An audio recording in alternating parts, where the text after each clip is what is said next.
The US dollar index has been trading lower since early morning. It opened the US trade at the level below 100.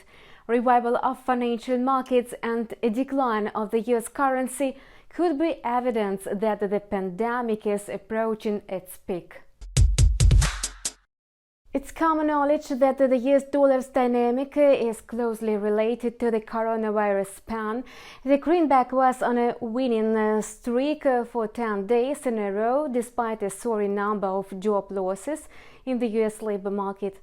Today, the US dollar halted its rally abruptly as the market got to know about improvement in the pandemic rates. The situation in New York has been changing for the better.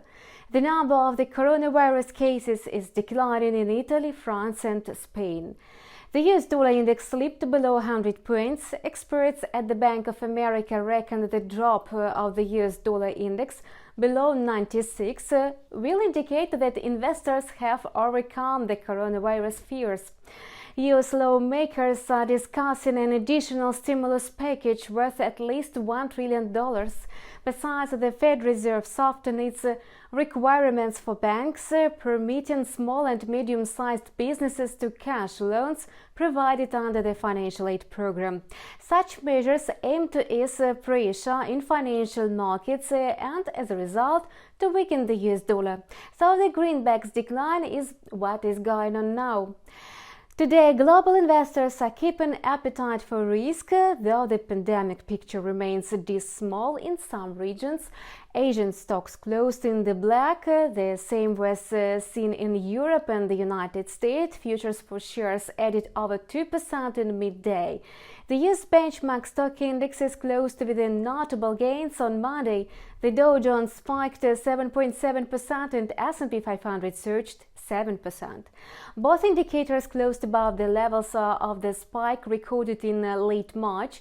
This factor provided them with extra support on Tuesday. The US equity market is developing a steady rally.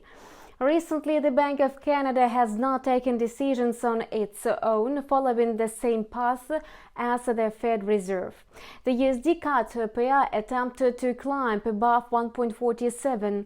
Now the loonie is regaining losses amid rising oil prices. The USD CAD pair lost over 1% in the New York trade, having tested the level of 1.39. Commodity currencies find support from the overall optimism. Lockdown measures help to stamp out the pandemic spread. Besides, energy investors are anticipating that the largest oil producers, including the United States, will strike a deal on oil production cuts. The US is entering the hot week as the coronavirus pandemic is expected to reach its peak in the nearest days. At the same time, this does not improve forecast of an economic slowdown. Analysts warn that US GDP rate will be almost 5% lower by the end of 2021 than the current rate. Experts do not rule out that the bullish trend which has emerged in global stock markets will be dampened by pessimism in the short term. That's all for today. We wish you profitable deals. See you tomorrow.